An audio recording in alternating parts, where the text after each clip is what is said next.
Oesophagus के माध्यम से अमाशय में आती है।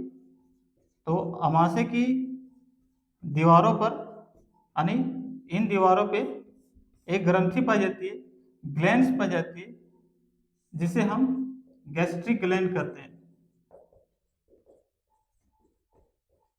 यानी इसे हम जठर ग्रंथि कहते हैं। और यह जठर ग्रंथि भोजन के पाचन के लिए 3 प्रकार के रासायनिक पदार्थ को बनाते हैं, यानी कि गैस्ट्रिक ग्लैंड,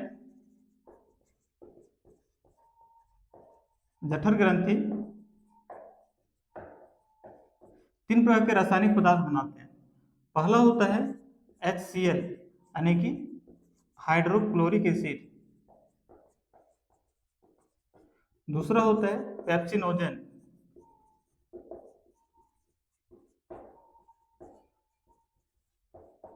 पेप्सिनोजन। और तीसरा होता है म्यूकस,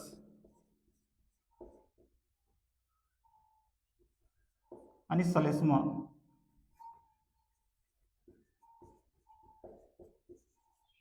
HCl जो है ये भोजन के नेचर को यानी प्रकृति को एसिडिक बनाता है, यानी अम्लीय बनाता है,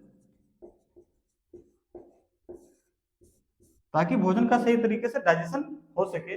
इसके साथ साथ ये भोजन के साथ आए, यानी कि जो हानिकारक बैक्टीरिया और अन्य सूक्ष्मजीव भोजन के साथ हमारे पेट में जाते हैं, अमाशय में जाते हैं, उस हानिकारक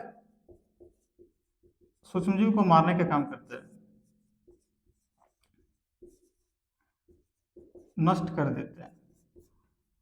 और HCl का दूसरा काम है, जो ये पेप्सिनोजन है, ये पेप्सिनोजन निष्क्रिय होता है, डीएक्टिवेट होता है।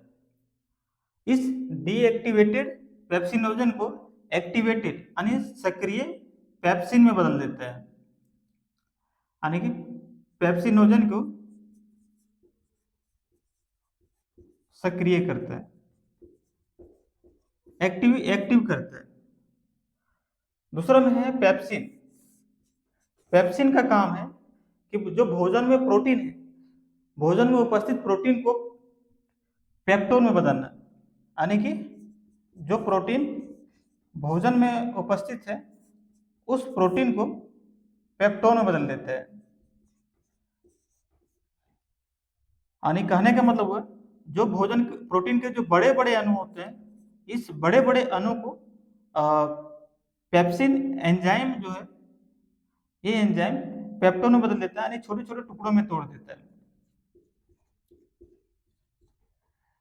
और इस सलेस्मा का काम है अमाशय की भीतरी दीवार को हाइड्रोक्लोरिक एसिड से सुरक्षा प्रदान करना। हाइड्रोक्लोरिक एसिड एक बहुत ही प्रभावशाली अम्ल है जो हमारे अमाशय की भीतरी दीवार को नुकसान पहुंचा सकता है। तो इसी की सुरक्षा के लिए अमाशय जो है सलेस्मा का निर्माण करती है, ताकि हाइड्रोक्लोरिक एसिड से बचाव कर सके।